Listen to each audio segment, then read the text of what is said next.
Hello mga kababayan, magandang araw sa inyong lahat. Kumusta na kayo dyan? So, nandito pa rin ako sa bahay mga kababayan. Papunta ako ngayon doon sa kapatid ni Irene. So, magbibigay ako ng allowance doon sa kanila mga kababayan. So, si Tita Lo po mga kababayan ay nagpapadala ng allowance para sa kanila. No?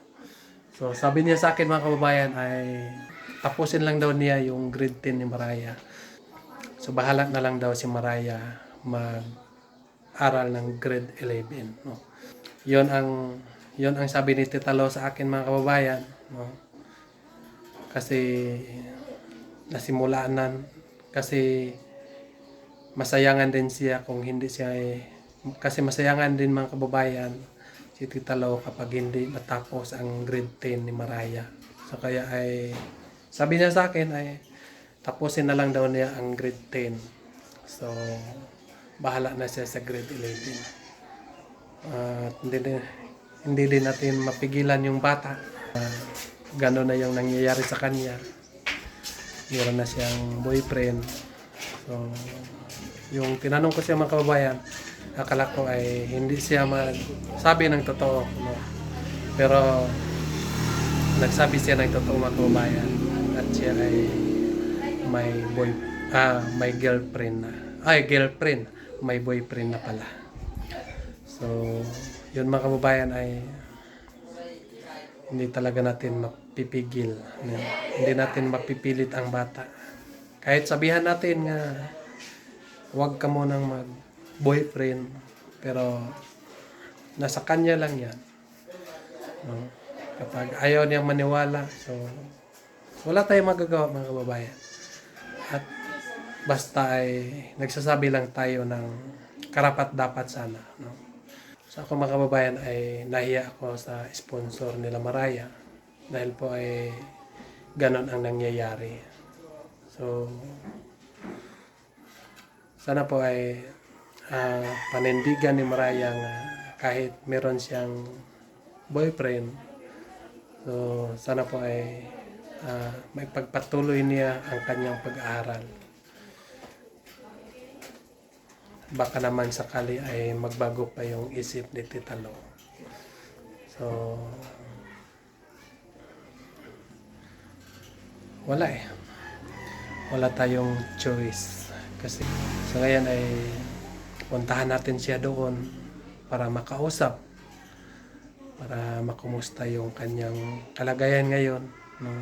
O maayos pa ba yung kanyang pag-aral o hindi na, kasi sayang din yung allowance, no, na binigay ni Tita Lo sa kanya kapag hindi niya i-consider ang kanyang pag-aral. Kasi po mga kababayan, alam naman po natin ang pira na binibigay ni Tita Lo sa kanya ay pinaghirapan niya ni Tita Lo. Kahit malamig, kahit mainit, pero ginagawa pa rin. Kahit kapoy, pero ibuhat, no, para na-income, para makapahat, para makapadala sa mga tao na nangangailangan ng tulong. So sana po ay maunawaan nila ang tao ngayon anak na kusang magtulong. So sana po ay hindi nila sayangan ang taong may puso na handang tumulong sa taong gustong makatapos sa kanyang pag-aral. So, hindi na tayo makahanap ng mga tao nga katulad nila. No? So, sa 100 katao, may isa lang nga tao nga ganyan. Hello mga kababayan, magandang araw sa inyo lahat. Kumusta na kayo dyan? Nandito po ako ngayon na Samantha. Samantha ko ngayon. So, nandito ako sa mga kababayan, sa Kaloyto. Nagbigay ako sa kanila ng lahat. So, itong allowance na itong allowance ko lang mga kababayan ay galing ko sa kita lang. Galing ko lang po sa kita lang sa walang sawang magbigay ng allowance sa kanila. So, yung mga kababayan wala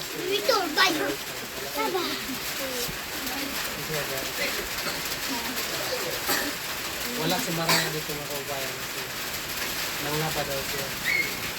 Linggo ngayon, araw na sila pa. Bukas ay pasok na naman sa sila. So, alam ko sa inyo mga kababayan,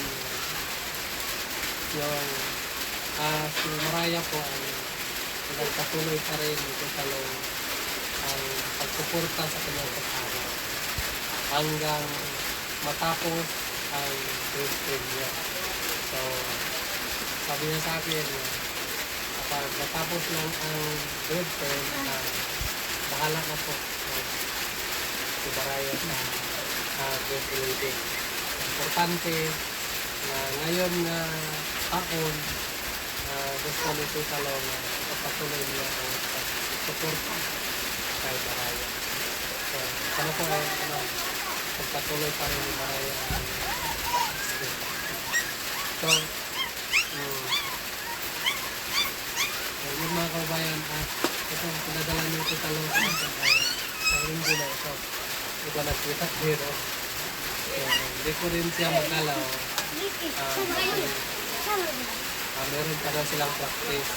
Sabi ko sa kanya nga, ibigay ko muna sa itong pira tayo. Sabi niya sa akin mga kababayan, busy daw siya. Meron po silang practice. So, sabi ko ay balik na lang ako para magbigay sa inyo ang allowance. Kumusta yung pagkaran mo? Di mo pa papadua! Ikaw, Jay. Meron kasi nagsabi sa akin na uyok ka daw rin. Ito naman ko sa pala. Ang ano ko ay ang gusto nito talo ay mag-aral mo. So, mag-aral mo na bago kapag hindi natin sayang ng ating panahon. Mag-aral tayo habang merong akong naawa sa atin nagbigay ng allowance. Diba? Kasi po ay merong mga may mga estudyante na walang baon punta na sila. Pero hindi nila, pero ginawa pa rin nila ang lahat para magpapatuloy nila ang kanilang pagkakas. So tayo ay meron man nagbigay sa mga ng allowance. Tayo ko lang sa kayo. Patuloy nila. Hindi kayo magpapasalamat po sa ahas na meron pa ako nagbigay ng allowance. Ay Maraya po. Kaya ko lang magbigay. Kasi nandun kasi labanan sa taas. Hindi ko na mapuntahan si Maraya. Kasi sabi na lang po para ipatuloy ang kanyang pag-aaral. Dahil may uyab na siya, diba? So, kahit meron tayong uyab, kapag serious pa rin yung pag-sila natin, wala naman. Pero minsan, kasagaran, nanagyan tayo uyab, pero depende na dyan sa atin. Lawas niyo sa salamat.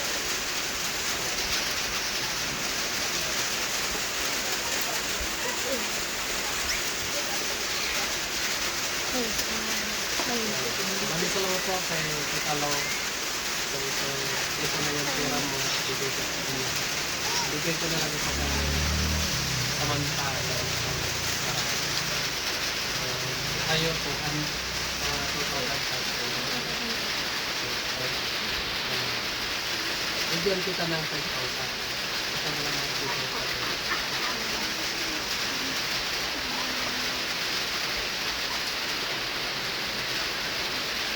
kayong dalawa, bigyan mo na lang sila. So, mag-aral kayo ng mabuti. Kasi po ay sobrang hirap po kapag wala kayong natapos. Kasi aking ano ka basta hindi natin nahanap kapag wala kayong natapos. Sobrang hirap. So, ito, bigyan sa kanila. Anong masabi niyo ba?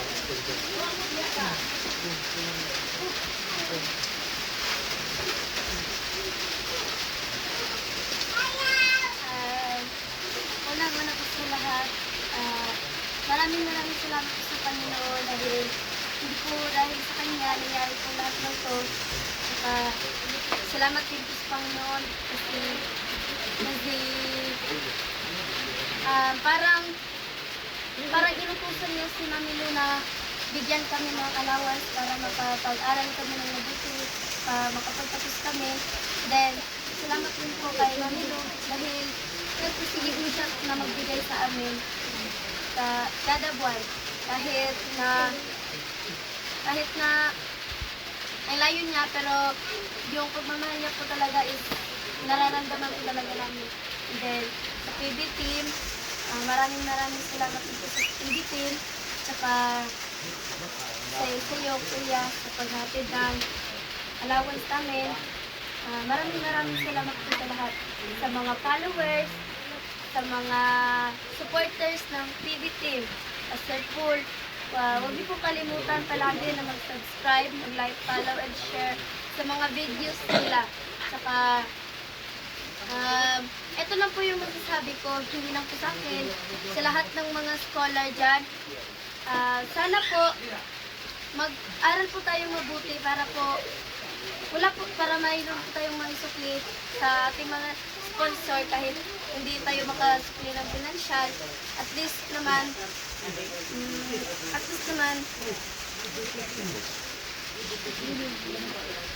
naman,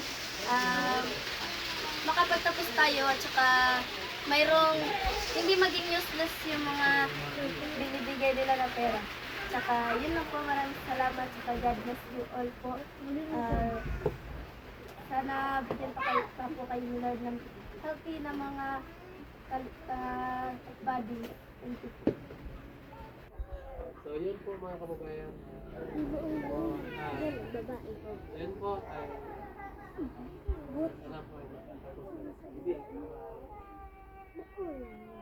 alam niyo naman mga kababayan na kapag sila ay makatapos sa kanilang pag-aaral, siyempre yung nag-sponsor sa kanila, nagbigay ng allowance, sobrang saya po kapag makita nila na makatapos sila sa kanilang school. Pero kapag sila ay hindi makatapos, sila yung sponsor ay madismaya po. Dahil po ay yung pera na binigay nila sa kanila walang baylok, no? Walang tawagan. Nasayang lang yung pera na binigay nila sa kanila. Yun po ay sana po ay magsipag kayo, magdasal kayo ng Panginoon na kahit paano ay makatapos kayo sa iyo. So, yun lang po mga kababayan. Maraming salamat sa inyong lahat na walang sawang nagkasubaybay sa amin. Sana po ay huwag kayong magsawa mga kababayan na suportahan ang Pilipinas para mapagpatuloy namin ang paglalakbay. Yun lang po. God bless you.